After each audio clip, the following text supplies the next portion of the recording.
I want to tell you a story. I spent a good chunk of my life in the military, and I want to talk to you about the military's healthcare system for a second here, because it is wild. Look, if you have 87 holes in you, these guys will move heaven and earth. They are willing to fight God himself to keep you alive and kicking. But for almost everything else, it's like they don't know what to do with you. Outside of combat, there's basically a 3-step treatment plan for literally everything. Step 1, drink more water. Number B, change your socks. And part 3, if all else fails, take Motrin. Motrin to the military is like the miracle cure-all. They hand that stuff up like it's candy.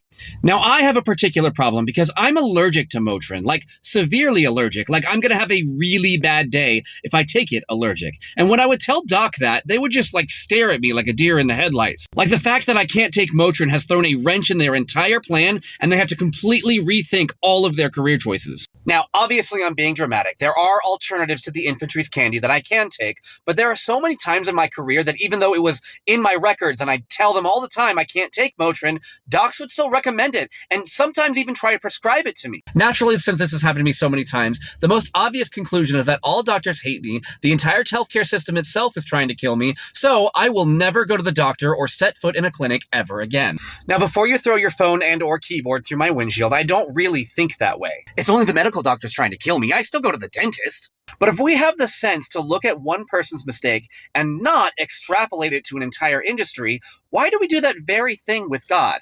Why do we look at the churches who get it wrong, the people who do bad things in the name of Jesus, and we label God as the problem? We all have church hurt, some more than others, some way more. But that's because the church is comprised of broken people who do broken things. Yes, there are absolutely those who do horrific things in the name of Christ. There are evil people who should never be tolerated, but for some reason are by some so-called churches.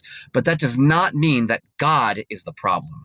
God is still good, even when people aren't. So I have 2 points to drive home here. If you are somebody who has been hurt by the church and walked away from God, I implore you to pick up his word and read it. Read what it says about how the church should be and go back to church. Not that church, but go find one that stands on the truth of God and go there. Number 2, if you are a Christian, I challenge you to take a long, hard look at yourself and ask yourself if you are causing somebody's church hurt, because people are watching you. And when they look at you, like it or not, they see Christ. So do they see the real one?